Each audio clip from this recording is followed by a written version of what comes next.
Magandang araw sa inyo mga kaibigan. Itong ating almusalita sa araw na ito, October 26. Ang ebanghelyo natin ngayon ay Luke 12:49 to 53.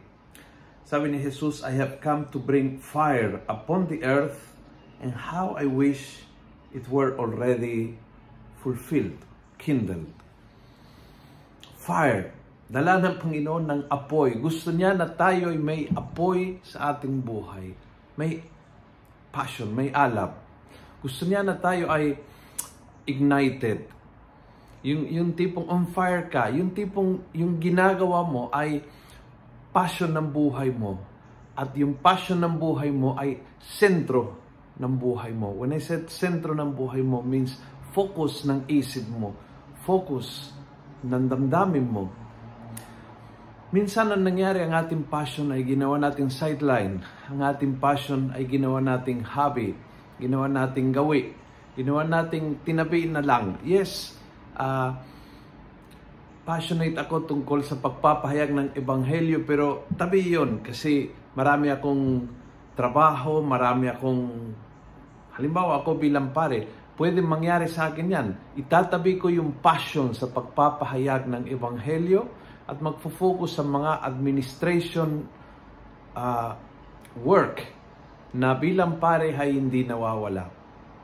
Hindi po pwedeng mawala sa trabaho ng administration, pero hindi pwedeng mapalit yung sentro at yung passion ay gawing sideline.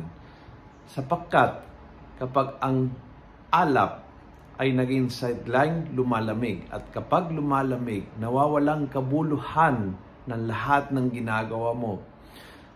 At ang ayaw ng Panginoon ay isang simbahan na nananatili sa struktura ng simbahan.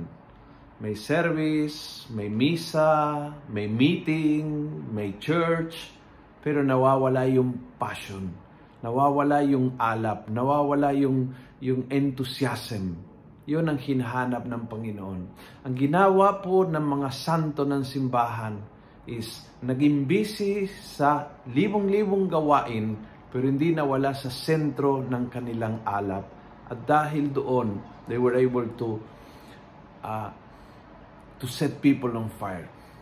The only way na magbabahagi ng passion is kapag mayroon. The only way to make people enthusiastic patungkol sa ating pananampalataya ay kung tayo mismo ay may alap tungkol sa ating pananampalataya. How I wish na ang iyong alap ay buhay na buhay. Yun ang wish ng Panginoon sa bawat isa sa atin. Kung nagustuhan mo ang video ito, pass it on. Punuin natin ng good news ang social media. Gawin natin viral araw-araw ang salita ng Diyos. And God bless.